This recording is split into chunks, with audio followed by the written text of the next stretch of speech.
So the skin, what we're going to do here is give you an explanation of sort of a process that we've used on an infographic from start to finish. We're going to take some time on this one, and hopefully you'll have questions later for us about this or other examples we show you. So the process that we use is we start with a brief, and that really is, it can literally be a brief from a client. It can be a phone call from a client.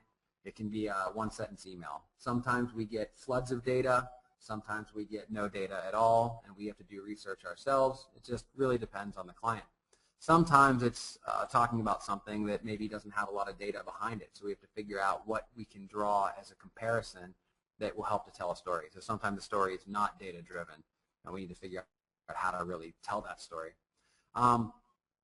Once we have that brief, the very first thing we do is we start to go through, and Colin will expand on this in a minute, but we start to go through and pick out the most important points. And we basically construct a story. Then we develop that story and make sure we know exactly what we're trying to say.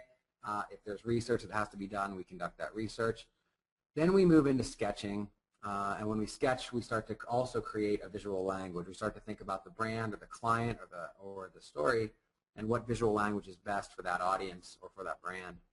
And then we go through a very iterative process. We're big fans of design iteration, so we draw very many times. We start to sketch in tools like Illustrator very quickly, and we get information back and forth to a client pretty quickly. We have a very fluid relationship with our client because, again, we want to make sure, especially if it's something that we don't have deep understanding of, that we're on the right track. So here's an example of a brief that we would get. This brief actually has a decent amount of information. This is an example, I think it was from FedEx, and it was about B corporations. So for me, B corporations was something new, and I had to do some initial research just to understand it. Then we look through the data. We try to figure out really what that story is that we're trying to tell. This is whenever you parse information that's going to be with the main storyline, and then have your supporting data that's not necessarily part of the main story, but still data that is important to tell that story.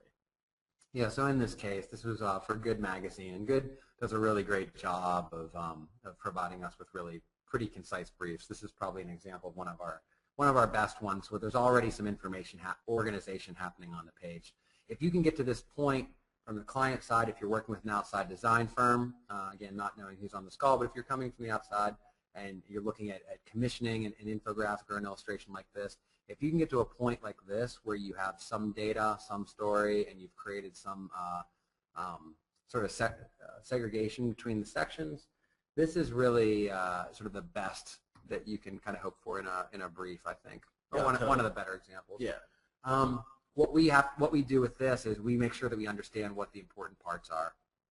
And what you see here in this brief that the client's done very effectively is break it up into sections for us. There are a few different stories that are being told here, but they're all part of this bigger question, which is, are B corporations the future of business in America? When you can start with that question or that title, it helps us understand that our story is actually saying, what is a B corporation? How do you become one? And then what's the effect?